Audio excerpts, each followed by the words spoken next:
بسم اللہ الرحمن الرحیم۔ جب زلیخا نے حضرت یوسف علیہ السلام کو اندھیری جیل میں قید کروا دیا۔ دوستو، حضرت یوسف علیہ السلام نے جب زلیخا کے ساتھ غلط کام کرنے سے انکار کر دیا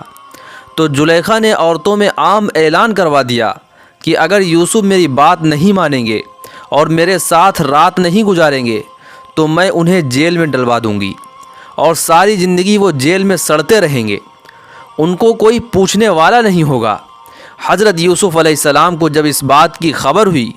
کہ زلیخا نے میرے بارے میں ایسی بات کہی ہے کہ اگر میں اس کی بات نہیں مانوں گا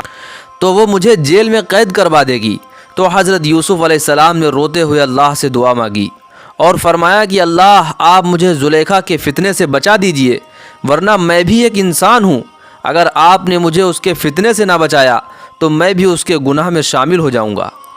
بادشاہ کو جب اس بات کی خبر ہوئی کہ اس کی بیوی زلیخا ہٹ دھرمی پر اتر آئی ہے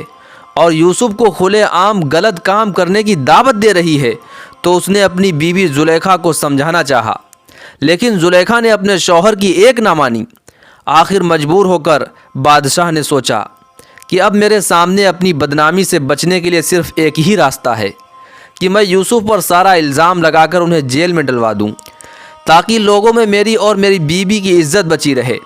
اس لیے بادشاہ نے ایسا ہی کیا اور حضرت یوسف علیہ السلام کو لوگوں کے سامنے گنہگار بتلا کر جیل میں قید کروا دیا۔ دوستو، اس زمانے میں جیل آج کی طرح نہیں ہوتی تھی، بلکہ کچھ اندھیری کوٹھریاں ہوتی تھیں جن میں انسان کو سالوں سال قید کی سزا دی جاتی تھی۔ نہ کھانے کا صحیح انتظام، نہ پانی کا۔ بادشاہ بھی قیدیوں کو جیل میں ڈال کر بھول جاتے تھے۔ وزیروں کے پاس جیل کے قیدیوں کا کوئی ریکارڈ نہیں رہتا تھا، اس لیے کئی سال بے گناہ لوگ جیل میں اپنی زندگی گزار دیا کرتے تھے۔ حضرت یوسف علیہ السلام کو بھی بادشاہ نے جیل میں ڈلوا دیا۔ حضرت یوسف علیہ السلام کو اللہ تعالیٰ نے نبی بنایا تھا اور ان کے چہرے پر نبوت کا ایک نور چمکتا تھا، جو بھی انہیں دیکھتا تو ان سے محبت کیے بغیر نہیں رہ پاتا تھا۔ اسی لیے جیل میں کچھ دن رہنے کے بعد جیل کے سبھی قیدی حضرت یوسف علیہ السلام کی بہت عزت کرنے لگے۔ حضرت یوسف علیہ السلام جیل میں پریشان لوگوں کی مدد کرتے، بیماروں کی دیکھ بھال کرتے۔ جو خود کمزور ہوتا اور اپنا کام نہ کر پاتا تو حضرت یوسف علیہ السلام اس کے کام کر دیتے۔ اسی لیے دھیرے دھیرے قیدیوں میں حضرت یوسف علیہ السلام کی محبت بڑھتی گئی۔ حضرت یوسف علیہ السلام قیدیوں کو اللہ کی باتیں بتاتے اور انہیں سمجھاتے کہ اس دنیا کا پیدا کرنے والا صرف ایک اللہ ہے، یہ جن مورتیوں کی تم عبادت کرتے ہو یہ شرک ہے اور اللہ تعالیٰ کو بالکل ناپسند ہے، اس لیے ایک اللہ کی عبادت کیا کرو۔ حضرت یوسف علیہ السلام کی ان باتوں کی وجہ سے قیدیوں میں بہت سے لوگوں نے اسلام قبول کر لیا اور ایک اللہ کی عبادت کرنے لگے۔ ایک دن حضرت یوسف علیہ السلام بیٹھے ہوئے تھے کہ تبھی دو قیدی آدمی آ کر حضرت یوسف علیہ السلام سے کہنے لگے کہ نیک انسان، ہم دونوں نے ایک خواب دیکھا ہے جس کی وجہ سے ہم بہت پریشان ہیں۔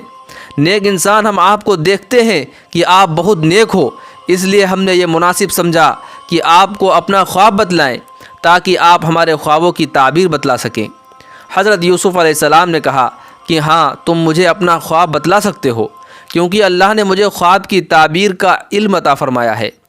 ان دونوں قیدیوں میں سے ایک نے کہا کہ نیک انسان، میں نے خواب میں دیکھا ہے کہ میرے سر پر روٹی رکھی ہوئی ہے اور کچھ پرندے اور چڑیاں میرے سر سے روٹی کھا رہے ہیں۔ دوسرے نے کہا کہ میں نے خواب میں دیکھا ہے کہ میں انگور نچوڑ کر شراب بنا رہا ہوں۔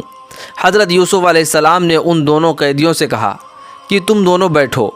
تمہارا دوپہر کا کھانا آنے سے پہلے میں تمہیں تمہارے خواب کی تعبیر بتلا دوں گا۔ اور پھر حضرت یوسف علیہ السلام نے ان دونوں کو اللہ کے بارے میں بتایا اور فرمایا کہ تم لوگ اتنی بہت سی مورتیوں کی پوجا کرتے ہو، یہ بہتر ہے یا صرف ایک اللہ کی عبادت کرنا بہتر ہے؟ لوگوں، جن لوگوں کو تم نے اپنا خدا بنا رکھا ہے یہ تو کوئی خدا نہیں ہے، بلکہ یہ تو کچھ نام ہے جو تمہارے باپ داداؤں نے گڑھ لیے ہیں اور تم انہیں ہی اپنا خدا بنا بیٹھے ہو، ورنہ اصلی خدا تو اللہ تعالیٰ ہے جس نے اس ساری کائنات کو پیدا کیا اور وہی سب کا مالک ہے۔ اتنا فرمانے کے بعد حضرت یوسف علیہ السلام نے ان دونوں کو ان کے خوابوں کی تعبیر بتلائی اور کہا کہ تم دونوں میں سے جس نے یہ خواب دیکھا ہے کہ اس کے سر پر روٹی رکھی ہوئی ہے اور چڑیا و پرندے اسے کھا رہے ہیں، تو اس کے خواب کا مطلب یہ ہے کہ اس آدمی کو کچھ دنوں کے بعد پھانسی کی سزا دی جائے گی اور پھر اس کے سر کو پرندے کھائیں گے۔ دوسرا آدمی جس نے خواب یہ دیکھا ہے کہ وہ انگور نچوڑ کر شراب بنا رہا ہے، تو اس کے خواب کا مطلب یہ ہے کہ کچھ دنوں کے بعد وہ جیل سے رہا ہو کر بادشاہ کا خاص نوکر بنے گا اور اپنے ہاتھوں سے بادشاہ کو شراب بنا کر پلائے گا۔ حضرت یوسف علیہ السلام نے اس دوسرے آدمی سے کہ جس کے بارے میں یہ تعبیر تھی کہ وہ رہا ہو کر بادشاہ کو شراب پلائے گا، تو حضرت یوسف علیہ السلام نے اس سے کہا کہ تم جیل سے باہر نکل کر بادشاہ کے سامنے میرا ذکر کرنا اور انہیں میرے بارے میں بتلانا کہ بادشاہ ایک انسان جھوٹے الزام میں کئی سالوں سے جیل کے اندر پڑا ہے، آپ اس کی خبر لیجئے۔ اس آدمی نے حضرت یوسف علیہ السلام سے وعدہ کیا کہ آپ پریشان نہ ہوں، میں جیل سے باہر نکلتے ہی بادشاہ کو اس بارے میں بتاؤں گا۔ حضرت یوسف علیہ السلام نے ان دونوں قیدیوں کو خوابوں کی جو تعبیر بتلائی تھی وہ حقیقت میں سچ نکلی، اور ان میں سے ایک آدمی کو پھانسی کی سزا دی گئی اور پرندوں نے اس کا سر کھایا، اور دوسرا آدمی کچھ دنوں کے بعد رہا ہو کر بادشاہ کا خاص نوکر بنا۔ لیکن یہ خاص نوکر بادشاہ کے پاس پہنچنے کے بعد حضرت یوسف علیہ السلام کی بات بھول گیا۔ حضرت یوسف علیہ السلام نے اس سے کہا تھا کہ بادشاہ کے سامنے میرا ذکر کرنا کہ میں ایک جھوٹے الزام میں جیل میں ڈال دیا گیا ہوں۔ کئی سال اسی طرح گزر گئے اور اس نوکر کو حضرت یوسف علیہ السلام کی بات یاد نہ آئی۔ کئی سالوں کے بعد بادشاہ نے ایک خواب دیکھا تو وہ بہت پریشان ہو اٹھا، اور اس نے اپنے محل میں بڑے بڑے جادوگروں اور عالموں کو جمع کیا اور ان سے اپنے خوابوں کی تعبیر پوچھی، تو کوئی بادشاہ کو صحیح تعبیر نہ بتا سکا۔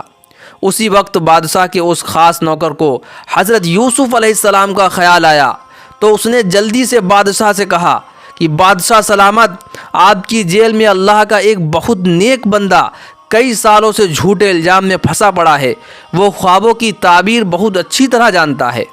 انہوں نے مجھے اور میرے ایک ساتھی کو تعبیر بتائی تھی اور وہ حقیقت میں سچ ہوئی۔ بادشاہ، انہوں نے جیل میں مجھ سے کہا تھا کہ تم آگے چل کر بادشاہ کے خاص نوکر بنو گے اور اپنے ہاتھوں سے بادشاہ کو شراب بنا کر پلاؤ گے، اور میرے ساتھی سے کہا تھا کہ تمہیں پھانسی کی سزا دی جائے گی اور تمہارا سر پرندے کھائیں گے۔ تو اس نیک انسان نے ہمیں خوابوں کی جو تعبیر بتائی تھی وہ بالکل سچ نکلی۔ اس لیے میں آپ سے التجا کرتا ہوں کہ آپ مجھے جیل میں تھوڑی دیر کے لیے بھیج دیں تاکہ میں آپ کے خواب کی تعبیر اس نیک انسان سے معلوم کر کے آپ کو بتا سکوں۔